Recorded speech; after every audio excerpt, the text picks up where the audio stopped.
পরম প্রেমময় শ্রী শ্রী ঠাকুর অনুকূল চন্দ্রকে আমার প্রণাম।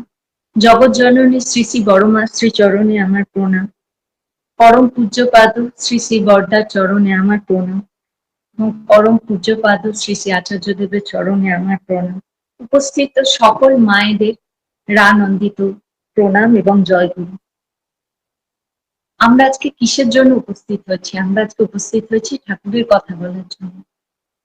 শ্রী শ্রী ঠাকুর অনুকূল চন্দ্রের পরিবারের সঙ্গে আমরা সকলে যুক্ত। একটু আগেই বললাম যে আপনারা কত ভালো যে একটা অনুষ্ঠানে এসেছেন। আপনারা নিজেরাই অনেক কিছু জানেন ঠাকুরের কথা, কিন্তু আপনারা নিজেরা না বলে হয়তো ঠাকুর পরিবারের কেউ যুক্ত আছে, তার কথা শোনার জন্য আপনারা এসছেন। যে আমি কি বলবো, দেখেন সকলের সঙ্গে মেল বন্ধন করে চলাটাই সবচেয়ে জীবনের মূল লক্ষ্য। আমরা ঠাকুরের দীক্ষা নিয়েছি, আমরা কি জানি যে ঠাকুর কি কি করতে বলেছেন? দুবেলা প্রার্থনা, নাম ধ্যান করা। আমরা প্রার্থনা সময় প্রার্থনা করছি না, বাড়িতে যখন বাচ্চা ছেলেরা আছে, মেয়েরা আছে, তাদেরকে আমরা উদ্বুদ্ধ করছি না যে চল সকালে প্রার্থনা করতে হয়। সেটা পূর্ব দিকে আগে, পশ্চিম দিকে পরে, কিন্তু ঠিক প্রার্থনার টাইমে একটু আগে ঘুমিয়ে প্রার্থনার টাইমে প্রার্থনা করলে, বাবা মাদের সঙ্গে এক আসনে বসে, যেখানে আমাদের মন্দির বানানো হয়েছে, ঘরে ঠাকুরের ফটোই হোক বা কেউ যদি মন্দির বানিয়ে আসন সাজান, সেখানেই হোক, বসে প্রার্থনা করলে যেমন সকালে ওঠাটা অভ্যাস হয়, সেই রকম প্রার্থনার পর ঠাকুর প্রণাম করে, আচার্যদেবকে প্রণাম করে, বাবা মা চরণে প্রণাম করলেও দিনের শুরুটা ভালো হয়। যত আমার মনে হয় গুরুজনকে সম্মান করা যায়, যত গুরুজনকে নিয়ে চলা যায়, তাদের দিকগুলো দেখতে পাওয়া যায়, তাদের কি কি লাগবে, তাদের প্রয়োজনে আমাদের উপস্থিতি, আমাদের মতন যারা ছেলের বউ আছেন, যারা বাড়িতে প্রত্যেকে শ্বশুর শাশুড়ি নিয়ে থাকেন, যারা শ্বশুর শাশুড়িও নিয়ে থাকেন না, যারা বরের সঙ্গেই থাকেন, তাহলে বর আপাতত গুরুজন। তাহলে তিনি কি চাইছেন, তার ভালো লাগা, তার ভালোবাসাগুলো যদি আমরা পূরণ করি, তাহলে সেই সংসারে আর কোনো অশান্তি থাকে না। সেজন্য প্রার্থনাটা দিয়ে আমি কেন শুরু করলাম, যে সকালে প্রার্থনা হলে কি হবে, মর্নিং প্রার্থনা, গরমকাল টাইম পাবো রান্না করা, ব্রেকফাস্ট করা, এমনকি রাতের ডিনার পর্যন্ত করে রাখা, সবকিছুর আমরা টাইম পাচ্ছি। উপরন্ত কি হচ্ছে, আমরা প্রার্থনা করছি, ঠাকুর বলেছেন প্রার্থনা করতে। আর আমাদের বাচ্চাদের এবং ঘরে যদি কোনো লোক থাকে, স্টাফ হোক, কেউ হোক, আশেপাশের লোকজন যারা আসছেন বাড়িতে বেড়াতে, তাদেরকেও উঠাইয়ে দেয়া দরকার যে আমাদের ঠাকুরের, আমরা কিন্তু ঠাকুরের দীক্ষিত, ঠাকুরের জন্যই আমরা খেতে পাই, ঠাকুরের জন্যই আমাদের সবকিছু। সেজন্য তোমরা ওঠো, প্রার্থনা করো। তাহলে কি হবে, বাচ্চাগুলো বুঝবে রাত্রিরে তাড়াতাড়ি শুয়ে পড়তে হয়। এটা তো গুরুজনদেরই কথা, আগেকার লোকেদেরই কথা, যে তাড়াতাড়ি শো, সকালবেলায় ওঠো। সকালে উঠে প্রচুর সময় পাওয়া যায়। আর রাত্রিরে অন্তত আমার যেটা মনে হয়, বিকেলের প্রার্থনার পর, আমি আগেও বলেছি, বারংবার বলি, যে প্রার্থনার যেই সময়, যেই জায়গায় আমরা থাকি, যে স্টেটে থাকি, সেই প্রার্থনা টাইম অনুযায়ী প্রার্থনা করছি, কিন্তু পূর্ব দিক, আরো পূর্ব দিকে যান, তো প্রার্থনা টাইম পিছতেই থাকে। সেজন্য স্কুল কলেজ থেকে বেরিয়ে আমি গত বছরও বলেছি, বারংবার বলি, যে প্রার্থনাটা করা কতটা গুরুত্বপূর্ণ। প্রার্থনাটা করলে, ঠাকুরের প্রার্থনার মধ্যে ঠাকুর যা যা বলেছেন সেইগুলো আমাদের নিজেদের জীবনে যদি আমরা চালনা করি, তাহলে আমরা কিন্তু সুন্দরভাবে জীবন, সুসংগঠিত ভাবে আমরা চলতে পারি। সেজন্য প্রত্যেকটা ভাই বোনের, আজকে যারা যারা এখানে উপস্থিত আছেন, অনলাইনে ইউটিউবের লিঙ্কটা আছে, বা যারা যারা পরে দেখবেন, বা মায়েদেরও রিকোয়েস্ট, আপনাদের বাচ্চাদের স্কুল থেকে এসে আছে একটু ঘুমা। আমরাই কিন্তু বাচ্চাদেরকে কি করি, আদর দিয়ে দিয়ে মাথায় তুলি, না ঘুমাবে কেন, ঘুমা, রেস্ট নিক, তারা রোবট না। 6 ঘন্টা, 5.5 ঘন্টা, কারো 5 ঘন্টা স্কুল করে আছে, কিন্তু অনলি প্রার্থনার টাইমটা উঠিয়ে তুমি প্রার্থনা করো।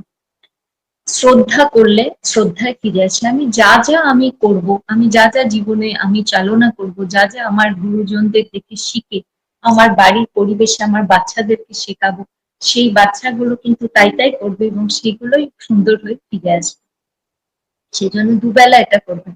আর যত মায়েরা আছে সবাইকে বলছি, দেখেন আমিও সোশ্যাল মিডিয়া কিন্তু খুব অ্যাক্টিভ, কিন্তু আমার একটা টাইম আছে, যে হয়তো সকালবেলা ঘুম থেকে উঠেই আমি অনলাইন হয়ে যাই না।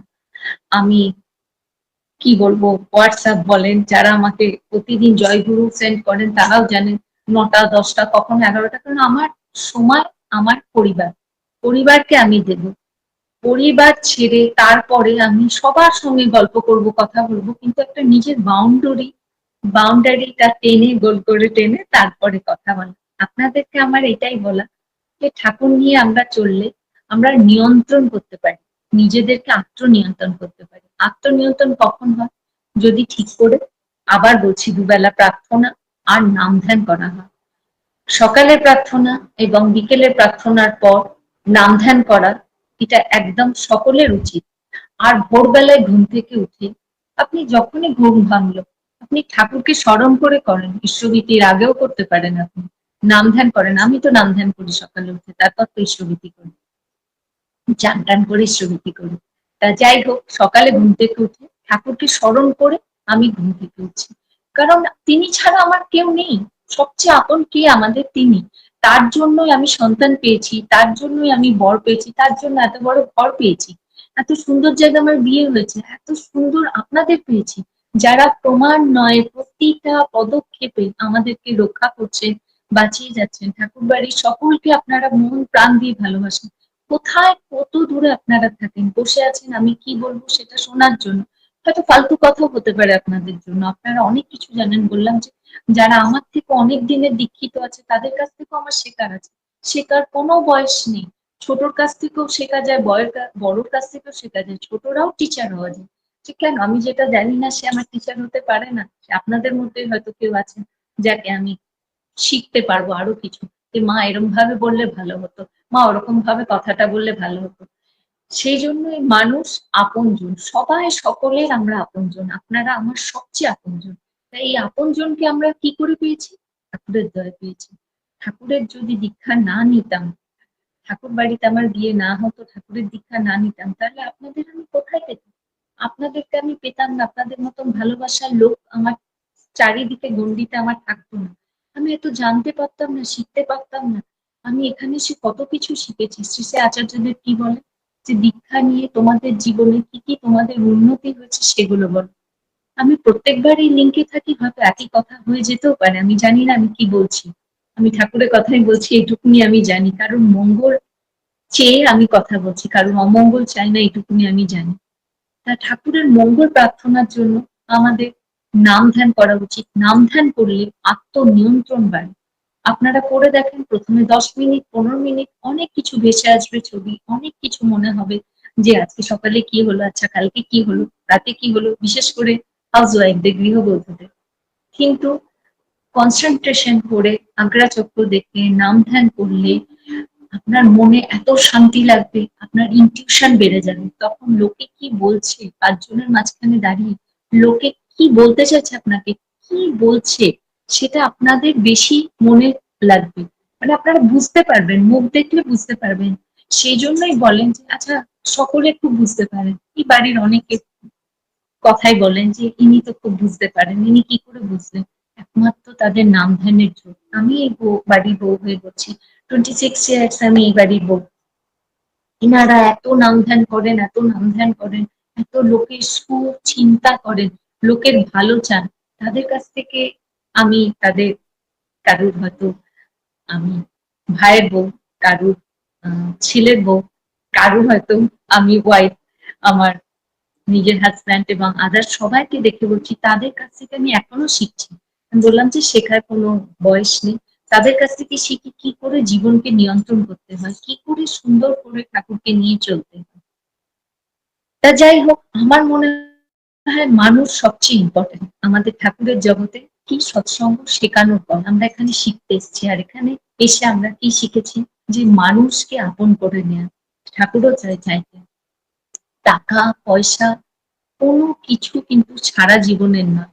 এমনকি আমার যদি ঝোঁক বেড়ে যায় স্বামী, পুত্র, আমার কোনো কিছুর ওপর, কোনো বিষয় সম্পত্তি, কোনো লোকজনের ওপর, সেটাও কিন্তু তখনই আমার মাথায় বাজ ভেঙে পড়বে। কারণ প্রতিটা চলনে, প্রতিটা কথায় আমার যদি ঠাকুর না থাকে, ঠাকুরকে নিয়ে চিন্তা না করি, তাকে প্রতিষ্ঠা করাই আমার জীবনের মূল লক্ষ্য, দীক্ষা সংকল্পই আছে, তাহলে এটা যদি আমি না করি, ঠাকুরের কথা না শুনি, তাহলে আমি কিচ্ছু পাবো না। আর ঠাকুর ঠাকুর করলেই আমার মনে হয় আমার বা আপনাদের স্বামী, শ্বশুর, শাশুড়ি, বর, যা যা আমাদের সঙ্গে গণ্ডিতে যুক্ত, আমাদের গুরু ভাই গুরু বোনেরা সকলে ভালো থাকবেন, সকলে আনন্দ থাকবেন। আর আপনার সবাই সবার সঙ্গে একত্রিত হয়ে থাকবো। আমরা দীক্ষা সংকল্পের কাজ করছি, ডিপিওস করছি, আমরা সবাই সবার সঙ্গে ওতপ্রোত ভাবে জড়িত আছি। আচার্য দেব যে বলেছেন এই কাজ করতে, তাতে কি হচ্ছে, সকল মায়েদের সঙ্গে একত্রিত হয়ে আমরা চলনে চলতে পারছি। সকল মায়েদের হয়তো আলাদা আলাদা সংসারের কাজ, আলাদা আলাদা তাদের মনের চিন্তা ভাবনা, কিন্তু দেখেন সব চিন্তা ভাবনাগুলোকে একই সূত্রে বাঁধা হচ্ছে। 4টায় যাওয়া, 5টায় যাওয়া, যে টাইমেই যাওয়া, যেখানে গিয়ে যা হোক, সকল মায়েরা কিন্তু একই জিনিস উপস্থিত হচ্ছে, যে একই আমাদের চিন্তা ভাবনা, আমরা এইভাবেই চলবো। সকল দাদারা তাই ডিপিওয়ার্স করতে গেলে নিজের ইগোকে ব্রেক করে তারা সবাই সবার সঙ্গে সংযুক্ত হয়ে কাজ করছে। হয়তো কেউ ঘরের বাইরেই বেরোতেন না, বা হয়তো কেউ এতই কম কথা বলে ইন্ট্রোভার্ট, যে নিজের মনের কথা সে খুল্লা বলতে পারে না। যাজন করতে গেলেও সে খুব ঠাকুরের লোক, কিন্তু যাজন করতে গেলেও ইতস্তত করে। কিন্তু আমাদের আচার্যদেব এটা বলাতে, তিনি আমাদের পিতার সমনীয়, তা তিনি এটা বলাতে আমরা যখন করছি, তখন কি হচ্ছে, আমাদের নিজেদের মনে যে চিন্তা ভাবনাটা, সংকীর্ণ চিন্তা ভাবনাটা সরে আমাদের চিন্তা ভাবনা বড় হয়ে যাচ্ছে। কারণ আমরা মেশার ক্ষমতাটা বেড়ে গেছে, এটা আপনারা স্বীকার করেন না করেন, কথা বলার ক্ষমতা, মেশার ক্ষমতা সকল মায়েদের বেড়ে গেছে। মায়েদের কেন বলছি, আজ মাতৃ সম্মেলন, এবং আজ মায়েরা এখানে উপস্থিত আছে। অনেক মায়েরা হয়তো ইচ্ছা থাকলেও বাড়ির বাইরে বেরোতে পারতেন না, সংসারের কাজে বেরোতে পারতেন না। সব কাজ যদি একই কাজ বারংবার বারংবার করা যায়, তাহলে যেটা হয়, ওই লেবু কসলাতে কসলাতে তিতা হয়ে যায়, বা যেখানে শক্ত বাঁধন, সেখানে বাঁধনটা ছিঁড়ে গরু যখন বেরিয়ে যায়, ছুটে যায়। তা সেটাই নিয়ন্ত্রণ করার জন্য কিন্তু ডিপিওয়ার্স একটা কত ভালো জিনিস, যে আচার্যদেব বলেছেন, তিনি হচ্ছে ঠাকুরের সাকার মূর্তি। তিনি বলেছেন ডিপিওয়ার্স করতে, আর এই যে ডিপিওয়ার্সটা করে একটা রেগুলেশন আনা, দীক্ষা সংকল্পের কাজ হচ্ছে। কত কত মানুষ দীক্ষা নেয়নি যারা, তারা আগ্রহী হচ্ছে দীক্ষা নেওয়ার জন্য আমাদের কাছ থেকে, আমাদের মাদের কাছ থেকে। আপনারা মানেই আমরা, আপনারা আমাদের পরিবারের সঙ্গে যুক্ত, তাই আপনারা আমরা সমান। প্লাস আমরা যারা অনেক দূরে দীক্ষা নিয়েছেন, ছেড়ে দিয়েছেন, কিভাবে ঠাকুরের ফটো রাখতে হয়, কিভাবে আসন সাজাতে হয় জানতেন না, আমাদের মায়েরা গিয়ে গিয়ে, আমাদের দাদারা গিয়ে গিয়ে সেটা শেখাচ্ছেন। সেটাতে কত সুন্দর একটা সব সংগঠিত হচ্ছে, দিনে দিন দীক্ষার সংখ্যা বাড়ছে, লোক আগ্রহী হচ্ছে। হ্যাঁ, নেগেটিভ পজিটিভ দুটোই আছে, নেগেটিভ দিকও আছে, কিন্তু আমরা নেগেটিভ দিককে দেখবো না, আমরা পজিটিভ দিককেই দেখবো। নেগেটিভ তো অনেক কিছুই থাকে, আমরা ঠাকুরের কথা বলতে গেলে কেউ তেড়ে আসতে পারে, ঠাকুরের যে রীতি রেয়াজ গুলো আছে, মুখে হাত দিয়ে কাশা, মুখে হাত দিয়ে হাত ধোয়া, এই জিনিসগুলোই তো সাধারণ জগতে অনেকে পালন করেন না, কিন্তু আমরা ট্রেন বাসে চড়তে গিয়ে, আমরা পাবলিক ট্রান্সপোর্ট ইউজ করতে গিয়ে আমরা এগুলোকে দেখি অনেক লোক করছে। তখন আমরা কি করি, আমাদের আচরণ দিয়ে শেখাই না, তাদেরকে বলার দরকার নেই, বললে হয়তো ইগোতে লেগে যাবে। আজকাল সবার খুব ইগো, জানি না কেন, সবাই একটুতেই আহত হয়ে যায়।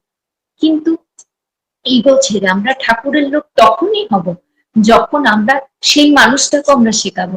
কারণ আমি যদি একটা খারাপ দেখি, আমি অন্যায় দেখি, এবং আমি সেটা প্রতিবাদ করছি না, এটাও কিন্তু খারাপ, এটা আমারও খারাপ, খারাপ তারও খারাপ। সেজন্য আমি যখন পাবলিক ট্রান্সপোর্ট ইউজ করি, আপনারা ভাবেন ইউজ করি না, আমরা নিশ্চয়ই ইউজ করি, কেন করবো না, আমরা অতি সাধারণ।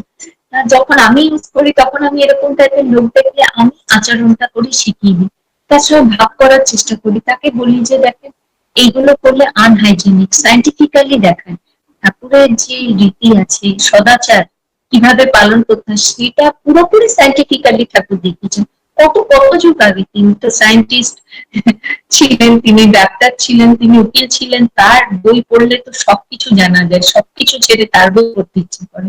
সেই জন্য আমার অনুরোধ, আপনারা বাড়িতে থেকে যেমন সুন্দর মায়েরা কি সুন্দর মাতৃ সম্মেলন করছেন, ডিপিওয়ার্স করছেন, আমি আজকে এসেছি, আমার খুব মজা লাগছে, আনন্দ লাগছে সবার সঙ্গে যুক্ত হয়ে, সেজন্য আপনারাও তাই করবেন, যে এমন ভাবে আমরা নিজেদের চলন চলবো, সেই চলনে যেন লোকে আকৃষ্ট হয়, দেখে মুগ্ধ হয়, এবং লোকে যেন বলে যে আচ্ছা এটাই তো ঠাকুর। ভাবে সংগঠিত হয়ে চলা উচিত, ইগো ছেড়ে দেওয়া উচিত ঠাকুরের কাজ করতে গেলে। কোনো ইগো রাখা চলবে না।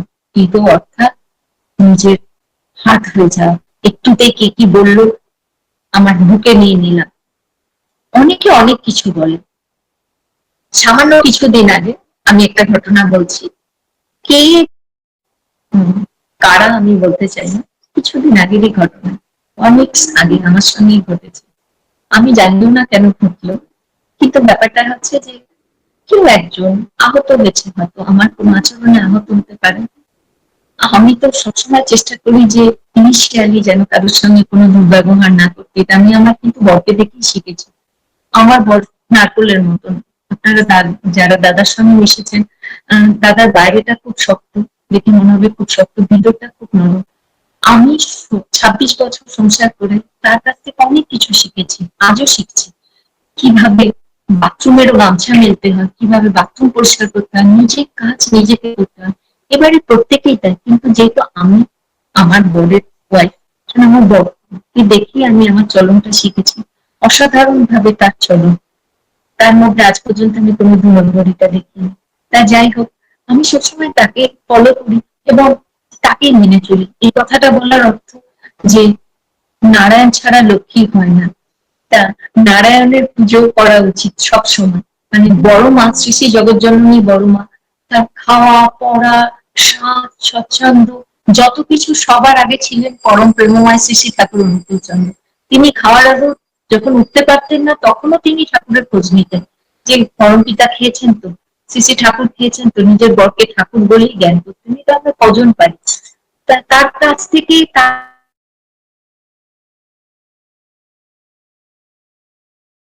তিনি তো দেবী, তিনি তো লক্ষ্মী মা। কিন্তু তার কিছু আচরণ যদি আমরা সকলে, আমি এবং আপনারা সকলে যারা যারা দেখছেন, সকলে যদি একটু ভাগ করে নিতে পারি তাহলেই ভালো। যেমন নিজের প্রায়োরিটি নিজের বর সকলের আগে, নিজের বরের সুখ স্বাচ্ছন্দ্যটা দেখা, নিজের বর ভালো আছে তো, তিনি খাবার খেয়েছেন তো, তার সুখটা দেখা, তিনি এবার ঘরে ঢুকেছেন। স্বাভাবিক, বড়েরা তো সবসময় বাইরেই থাকে। তাহলে বাচ্চাদেরকে বলা যে এবার তোমার বাবা এসছে, বাবাকে টিভিটা ছেড়ে দাও, বাবার যাতে কোনো অযত্ন না হয় দেখো, এবং ছেলে মেয়েদের দিয়েই কাজটা করাতে হয়। মেয়ে তো থাকলে অবভিয়াসলি কাজ করানোই উচিত, কারণ পরের ঘরে যাবে এবং শ্বশুরই তার বাবা, শ্বশুরকেই বাবা মানতে হবে, এবং এটাই ন্যায্য যে শ্বশুরই আমার বাবা। তো একটা বাবার থেকে আর একটা বাবার কাছে যাচ্ছে, তাহলে শ্বশুর বাড়িতে গিয়েও সেই বাবার কতটা ভালো শিক্ষা, সেই মায়ের কতটা ভালো শিক্ষা, এবং মাটার উপর নির্ভর করছে বেসটা বানানো, বেসিক জিনিসটা কি, ফাউন্ডেশনটা কি, মেয়েটা কতটা শিখেছে। তাই সেই বাবার যত্ন নেওয়া, সেই মায়ের যত্ন নেওয়া, যদি শাশুড়ি মা থাকেন সেই মায়ের যত্ন নেওয়া, তিনি কি খাবেন তার খাওয়ার আগে নিজের না খাওয়া, এইগুলো আগেকার দিনে হতো। এবং আমি আমার মাকে দেখে শিখেছি বলে আমি বিয়ের পর এসে করেছি। এই জিনিসগুলো আজকাল নেই, ফ্ল্যাট বাড়ি হয়ে গেছে। এখন কাজের সূত্রে হতেই পারে ফ্ল্যাট বাড়ি, কিন্তু যখন ফ্ল্যাট বাড়ি হচ্ছে, শ্বশুর শাশুড়ি থাকছে না, তাদের নিজের বরের কি প্রায়োরিটিটা দেয়া, তাহলে কি হবে, ঘরটাও ভালো থাকবে এবং আমরা কারোর অনুশাসনে থাকছি। তিনি বর, যদি শ্বশুর থাকেন তাহলে শ্বশুরকে প্রায়োরিটি দেওয়া, যে তার অধীনে থাকছি। কারোর অধীনে থাকলে আর মনে একটু ভয় থাকলে না, কাজগুলো খুব ঠিক করে করা যায়। যেখানে ভয় নেই সেখানে কিছুই নেই, ভয় নেই, কারোর জন্য করা নেই, তখন আলসে হয়ে যায়, তখন খাওয়া খাওয়া খেতে খেতেই মোটা হয়ে যায়, ব্রেন আর কাজ করে না। যত লোকের জন্য করবো, যত পরিবারের জন্য করবো, যত লোকের জন্য ভাববো, তাহলে আমার মনে হয় ভিতর থেকে বুদ্ধিগুলো ব্রেনে চলে আসে যে আচ্ছা এখন তাহলে উনি এটা খাবেন, তাহলে তখন এটা খেলে ওনার ভালো হয়। আমি সবকিছু করি, আমি একটু আগেও বললাম আমি সোশ্যাল মিডিয়ায় খুব অ্যাক্টিভ, কিন্তু একটা বাউন্ডারি আছে যে আমার এই টাইম, এটা শ্বশুরের টাইম, এটা বরের টাইম। রাত্রি 11টার পর আমি সোশ্যাল মিডিয়ায় কেন থাকবো, কারণ আমি, আমার বর, আমার বাচ্চা আছে, তাদের প্রায়োরিটি দেবো। তা যাই হোক, এগুলো ঠাকুরের কথা, এগুলো আমি করছি না। ঠাকুর যেভাবে বলেছেন নিজের চলনটাকে, বইতে লেখাগুলো নিজের চলনের মধ্যে তুলে ধরতে হয়। তা যাই হোক, কিছুদিন আগে এরকম ঘটলো যে আমি তো কিছু করিনি ইনিশিয়ালি, আমি জানি কিছু করিনি, আর যদি কারোর সঙ্গে কিছু করি তো ক্ষমা চেয়ে নি, যে হে ভগবান আমার অজান্তে হয়ে গেছে, ক্ষমা করে দাও। সে হঠাৎ করে আমি তার ঘরে গিয়েছি, কিন্তু সে কোন ওয়েলকামিং বিহেভিয়ার তো নাই, উপরন্ত মানে আমি যাতে আর না ঢুকি সে ব্যবস্থা তিনি করেছেন।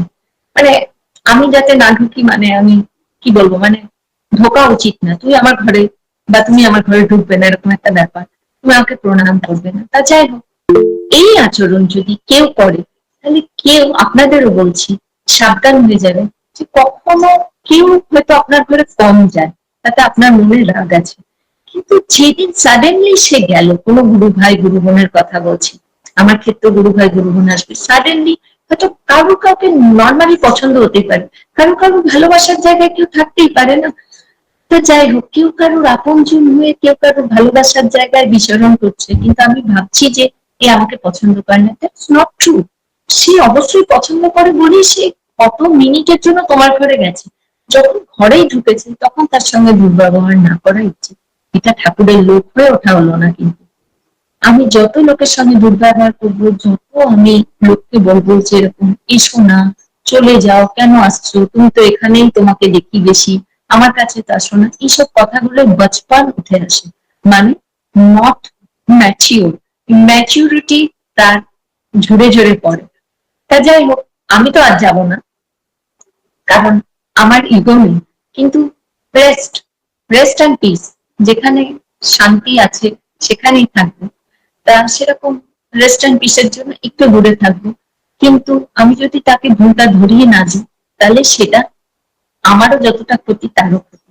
সেজন্যই আজকে সবার সামনে ঘটনাটা বললাম, যে সে যদি দেখে তো তার ভালোই হবে, মঙ্গল হবে। কারণ ঠাকুরকে নিয়ে চললে এরকম কারোর সঙ্গে কখনো করা উচিত না, কাউকে দুঃখ দেওয়া উচিত না। দুঃখটা দেয়া মানে সবার মনে, আমার মনে হয় ঠাকুর বিচার করেন সকলের মধ্যে, ব্রাহ্মণ থেকে শুরু করে ডোম, ম্যাচুর, ম্যাথর, যারা মরা পুড়াচ্ছে, ব্রাহ্মণের মরাই কিন্তু ডোম পুড়াচ্ছে, ব্রাহ্মণকে রক্তও কিন্তু একটা ডোমই দিচ্ছে, আমরা তখন দেখি না এ পজিটিভ না বি পজিটিভ না এবি পজিটিভ না ও নেগেটিভ রক্ত, তখনও একটা ছোট মানুষই দিচ্ছে। সেজন্য কাউকে কখনো ছোট ভাবতে নেই, আপনারাও ভাববেন না। আমি আমার শ্বশুর মশাই, আমার যিনি ঋত্বিক, সিসিনিয়াসটা আপনারা যাকে বলেন, আমি তার কাছ থেকে শিখেছি জীবন কখনো কোনো মানুষকে ছোট ভাববে না, সব মানুষকেই নিজের মতন ভাববে, সব মানুষই, সবার মধ্যে ভগবান বিরাজ করছে, সবাইকে শ্রদ্ধা করবেন, ভক্তি করবেন। এটা আমার শ্বশুর আমাকে বলেছে, আপনাদেরও বললাম, সবাইকে ঠাকুরমুখী হয়ে চলতে বলবে, আর নিজের আচরণটা ঠাকুরমুখী করে চলবে। যাই হোক, এখন যদি হঠাৎ দেখেন যে একটা অন্য লাইনে কেউ যাচ্ছে, হয়তো চাকরি বা নিজের প্রফেশনাল লাইফ কেউ বেছে নিচ্ছে, হয়তো আমি আজ বলছি, কালো আমি বেছে নিতে পারবো যে হয়তো আমার একটা কোনো ভালো লাগার জিনিস, মানে আমার কথাটা হচ্ছে সেটা বেছে নিলে হয়তো লোকে পুরো সোশ্যাল মিডিয়া জুড়ে আলোচনা যে কেন এটা করছে, এটাও কিন্তু করা উচিত না। এগুলো আজকাল দেখছি, ফেসবুকে থাকি, ইনস্টাগ্রামে থাকি, দেখছি, তাই বলছি, আমার মনে হলো আজকে ঠাকুরের কথা আলোচনা করতে গেলে এই কথাটাও বলার দরকার। যার যেমন পার্সোনাল লাইফ আছে, কি ছবিতে কি দেখলো, কি দেখলো না, কে কি লিখলো, কে কি পোস্ট করছে, পরশ্রী কাতরতা আমরা করবো না, তার দেখা দেখি আমরা কিছু করবো না, নাম্বার ওয়ান। নাম্বার টু, আমরা যদি ঠাকুরেরই লোক হই, তাহলে যতটা পারা যায় গুরুজনকে শ্রদ্ধা করবো। আবার বলছি, তাদের যদি কোনো ছবি, তাদের যদি কোনো পিকচার, এনিবডি, এনিবডি এলস, ঠাকুর বাড়ি বলেই না, আপনাদের মধ্যেও যারা গুরুজন আছে, লঘুজনেরা গুরুজনকে দেখছেন আর সেটা নিয়ে ফেলি করতে শুরু করলেন, রিপোর্ট টিপোস্ট, করার দরকার নেই। নিজে ঠাকুরকে নিয়ে চলেন, দুবেলা প্রার্থনা করেন, নাম ধ্যান করেন, নিজের সংসারের প্রতি নজর দেন, নিজের বর, বাচ্চা, সন্তান, শ্বশুর, শাশুড়ি, আনুষঙ্গিক সারাউন্ডিং যারা আছে, নেবার্সরা, প্রতিবেশীরা, তাদের মঙ্গল চান, তাদের বাড়িতে মিষ্টি পাঠান, তাদের বাড়িতে সুন্দর সুন্দর খাবার দেন, তারা মাছ মাংস খেলেও তাদের দৈন দুর্দশায় দাঁড়ান। সংকল্প লেখা আছে না, আমাদের যখন দীক্ষা সংকল্প আমরা পড়ি তখন লেখা আছে কি, শ্রী শ্রী ঠাকুর অনুকূল চন্দ্রকে প্রতিষ্ঠা করায় আজ থেকে আমার জীবনের মূল লক্ষ্য। আর একটা সংকল্পে কি আছে, আমার যত খারাপ অবস্থায় হোক, আমার যারা গুরু ভাই গুরু বোন মায়েরা আছেন, তাদের পাশে দাঁড়ানো আমার সবচেয়ে বড় কাজ। তাদের যদি আমি শুনি কারোর অপারেশন হচ্ছে, কারোর কিছু হচ্ছে, তাদের কোনো টাকা লাগবে, কোনো কিছু সাহায্য লাগবে, নিজে উপস্থিত না থেকেও লোককে দিয়ে হলেও সাহায্য করবেন, এটাই হচ্ছে ঠাকুরের কাজ করা।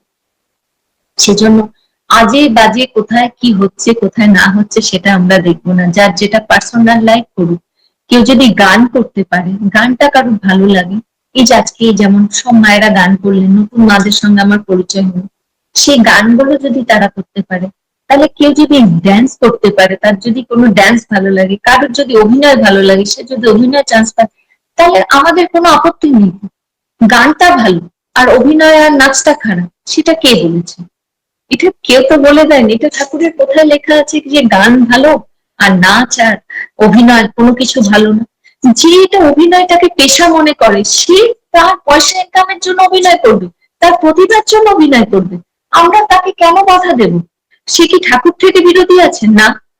কেউ যদি মডেল হতে চায়, তার হয়তো সে দেখতে সুন্দর, তার হয়তো সে ছোটবেলা থেকে তার জব, সে মডেলিং করবে, তার শ্বশুর, তার স্বামী, তার বাড়ির পরিবেশ তাকে ইনভলভ করছে যে হ্যাঁ করো, উৎসাহিত যোগাচ্ছে। তাহলে আমরা কি করবো? সোশ্যাল মিডিয়ায় এরকম যদি মাদের দেখি, এরকম কেউ দেখি, তুই ঠাকুর বাড়ির কাউকে দেখি, আমরা উৎসাহিত করবো যে বাহ, অ্যাচিভমেন্ট তার, সে কত ভালো, সে ঠাকুরের লোক হয়ে সে দুবেলা প্রার্থনা করে সে লোকের মাঝখানে থেকে ঠাকুর ঠাকুর করে সে নিজের পথে নিজে দাঁড়াচ্ছে, তাকে আমরা আরো উৎসাহিত করব। সেগুলো সেই দিকে আমরা তাকাবো না। যার যার, তার মানে আমি কি বলতে চাইছি, সব কাজই ভালো। ঠাকুর কোনো তুলনায় বলে দেয়নি, কোথাও লেখা নেই যে গু পরিষ্কার করা খারাপ আর একটা বিশাল একটা কর্পোরেট অফিসার হওয়া ভালো। আমার যা কর্মফল, আমার যা পূর্বজন্মের কর্মফল, আমি যেখানে জন্মেছি, আমি যতটুকু এডুকেশন করেছি সেই অনুযায়ী আমি কাজ করবো। শুধু বারবার বলছি, ঠাকুরের পথ থেকে শুধু আমরা সরবো না, ঠাকুর ঠাকুর করে যাব। আমাদের জীবন ঠাকুর নিয়ে, আমাদের যখন মারা যাব তখনও শ্রী শ্রী ঠাকুর অনুকূল চন্দ্রের স্মরণ করে আমরা যাব, মনে মনে আমরা নাম জপ করবো। আর একটা কথা, নাম জপ করতে গিয়ে অনেক কথা বলা হয়ে যাচ্ছে। নাম জপ করতে গেলে যেটা করতে হবে, আমাদের ভারতবর্ষে কোনো কিন্তু গ্যারেন্টি নেই। এটা আমি কিন্তু আমার বরের ভাষায় বলছি। একদিন গাড়ি করে দাদা আর আমি যাচ্ছি, দাদা গাড়ি চালাচ্ছে, তো তখন এই কথাটা দাদা বলছে। অ্যাকচুয়ালি আমরা আসছিলাম শিলিগুড়ি হয়ে, 3-4 বছর আগের কথা। ভাগলপুর ব্রিজের ওখানে, হ্যাঁ, দাঁড়িয়েছি গঙ্গাটার নিচে। আর একটা ছোট্ট কথা আপনাদের বলি, আর একটা কথা বলে আমি শেষ করবো, বেশি সময় নেব না। তো ওই ভাগলপুর ব্রিজের ওখানে গাড়িটা আমাদের আছে, দাদা ড্রাইভ করছে, বাচ্চাগুলো খুব ছোটই তখন। আমি একটু ভীতু, তা গঙ্গা ব্রিজের ওখানে ব্রিজটা নড়ছে, একটা করে ট্রাক যাচ্ছে, ব্রিজটা নড়ছে, আমি খুব ভয় পাচ্ছি। তা আমি দাদার পাশেই বসে আছি। তা দাদা বলছেন, ভয় কেন পাচ্ছ, ঠাকুরের লোক, অখণ্ড নাম জপ করো। তা আমি সঙ্গে সঙ্গে নাম জপ করতে শুরু করলাম। তারপরে ভ্যারাইটি ইনসিডেন্ট হতে লাগলো, যেমন কলকাতায় ব্রিজ ভেঙে যাচ্ছে, গুজরাটে ব্রিজ ভেঙে যাচ্ছে, যুদ্ধকালীন পরিস্থিতি, প্লেন অ্যাক্সিডেন্ট হচ্ছে, কত রকম হচ্ছে। তাদের সবার জন্য যারা যারা ধরেন প্লেন অ্যাক্সিডেন্টও আমাদের গুরু ভাই ছিল না ছিল আমি এগুলো জানতে চাই না, কিন্তু মানুষ ছিল এটুকুনি জানি। আমি মানুষ, আপনারা মানুষ, তারাও মানুষ, ছেলে মেয়ে নির্বিশেষে সবাই ছিল। অন্তত আজকে কথা বলতে বলতে তাদের জন্য আমি প্রে করছি, আপনারাও প্রে করেন।